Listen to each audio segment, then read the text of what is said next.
ఖమ్మం జిల్లాలో ఉన్నటువంటి నా రేణుకా ఎల్లవ్వ తల్లి ఆశీర్వచనంతో ఉన్న నా గౌడ సోదరులందరికీ పేరు పేరున హృదయపూర్వకంగా నమస్కారాలు. ఈరోజు బాల్సాని లక్ష్మీనారాయణ గారు మాజీ శాసన మండలి సభ్యులు నన్ను మహేష్ నన్ను కలిసినప్పుడు ఇక్కడ గౌడులకు సంబంధించి ఒక కమ్యూనిటీ హాల్ కట్టుకోవాలి అని ఆలోచన చెప్పగానే తప్పకుండా ఈరోజు రాష్ట్రంలో కులదైవమైన రేణుకా ఎల్లవ్వ తల్లి ఆశీర్వచనంతో ప్రభుత్వంలో ఉన్నాం. తప్పకుండా ఇక్కడ భవన నిర్మాణానికి శంకుస్థాపన చేసుకోండి, ఎటువంటి ఇబ్బంది లేకుండా త్వరగా పూర్తి చేసుకుందాం అనేటువంటి విశ్వాసాన్ని ఆ రోజు వారికి ఇవ్వడం జరిగింది. అందులో భాగంగా ఈరోజు శంకుస్థాపన చేసుకోవడానికి ఇక్కడికి వచ్చినాం. మరొక్కసారి మీ అందరికీ విశ్వాసం ఇస్తా ఉన్నాం. ఈరోజు పెద్దలు రాష్ట్ర ఉప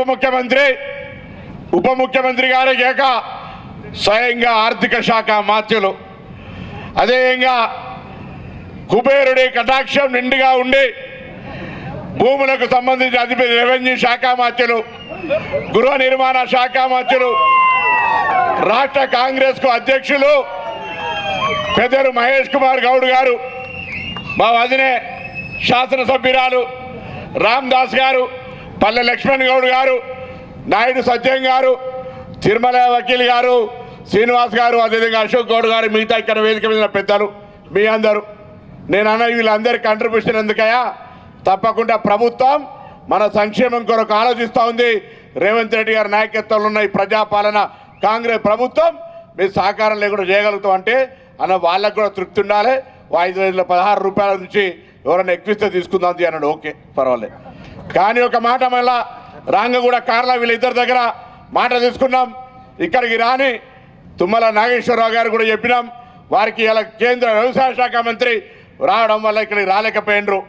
అదేవిధంగా ఖమ్మంకు సంబంధించి మరి 3 పార్లమెంటు సభ్యులు, 1 లోక్సభ సభ్యుడు, 2 రాజ్యసభ సభ్యులు, రఘురామరెడ్డి గారిని, రేణుకా చౌదరి గారిని, రవిచంద్ర గారిని, వాళ్ళు ఒక 50 లక్షలు, పెద్దన్న 50 లక్షలు, ఎన్నైనా 2 కోట్లు, అదేవిధంగా 2 కోట్లకు ఇంకొక కోటి ఉప ముఖ్యమంత్రి, ఆర్థిక శాఖ మంత్రి జిల్లాకు సంబంధించి అన్నొకటి 3 కోట్లు 50 లక్షలు తుమ్మల నాగేశ్వరరావు గారు అన్న ఎమ్మెల్సీగా నేను ఇద్దరం. ఎందుకంటే కంట్రిబ్యూషన్ మన తక్కువ ఉంటే ఎక్కువ ఉంటే వాళ్ళందరూ ఉంటే ప్రేమ గట్టిగా బేస్ కట్టుకుంటుంది.